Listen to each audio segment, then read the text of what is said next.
I would say what we're seeing is the US, although they are a lot looser, they are actually becoming more compliant focused. And I think privacy, one, it's being driven by the government. Two, it's obviously being driven by Apple and Google and the likes of them. But three, I think on like the personal level, there are people. Let's take Brave, the web browser.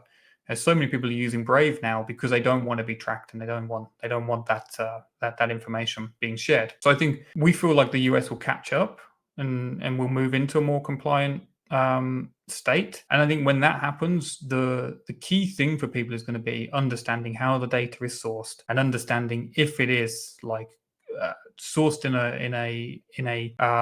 a way that you have the consent and you can understand where the data actually came from. So with us, we can show where the data came from, we can show the record of where it came from, and if somebody is unhappy, they also have the ability to opt out of our system. I think that's really important. And what I would say is a lot of people, they may run mass outbound with buying a list from a company. Data is really dynamic.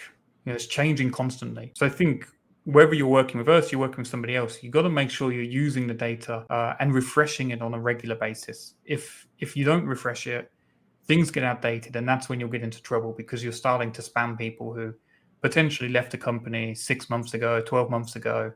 And unfortunately, you only need a few. I mean, we had the Google update like 2 days ago, right, about the spam filter for pixel trackings.